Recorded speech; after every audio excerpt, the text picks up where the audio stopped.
Pension घोटाला सबसे पहले कुरुक्षेत्र जिले में उजागर हुआ था जब राकेश बेंस एक आरटीआई कार्यकर्ता ने आरटीआई के माध्यम से प्राप्त हुए डॉक्यूमेंट से पता लगाया कि बहुत सारे मृत व्यक्तियों को जो पेंशन का लाभ दिया गया और ऐसे व्यक्तियों को भी पेंशन का लाभ दिया गया कि जो कि इसके लिए एलिजिबल ही नहीं थे।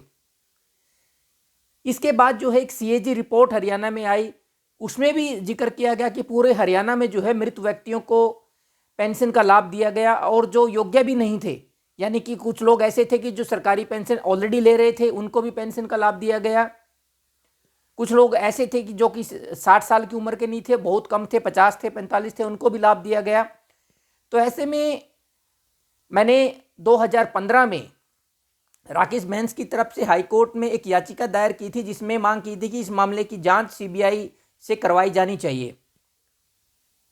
कोर्ट में जो जवाब दायर हुआ तो उसमें सरकार ने बताया कि कुरुक्षेत्र जिले से जो है एक सेवादार से लगभग 13 लाख से ऊपर का अमाउंट जो है रिकवर कर लिया गया है और एक एफआईआर दर्ज कर दी गई है। और ये कोर्ट को बताया गया कि ये कोई पूरे हरियाणा का मामला नहीं है घोटाले का, ये सिर्फ कुरुक्षेत्र जिले तक ही सीमित है। लेकिन हमने कोर्ट को बताया कि दरअसल जो है सीएजी की रिपोर्ट में क्लियरली ये बताया गया था हरियाणा सरकार को कि कई 100 करोड़ का ये मामला है जो पूरे हरियाणा में एक स्कैम हुआ और इसे सीबीआई जांच की जरूरत है। और ख़ास तौर से मैं आपको बताना चाहता हूं कि कुरुक्षेत्र जिले में भी जो है इस जांच को किस तरह जो है खराब करने की कोशिश की गई।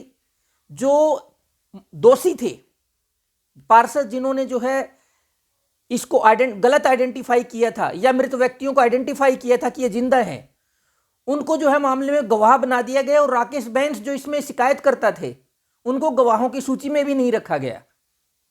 तो ये भी हमने कोर्ट को बताया। इन सब बातों को ध्यान में रखते हुए जो है पिछली साल हाई कोर्ट ने इसमें सीबीआई जांच के आदेश दिए थे।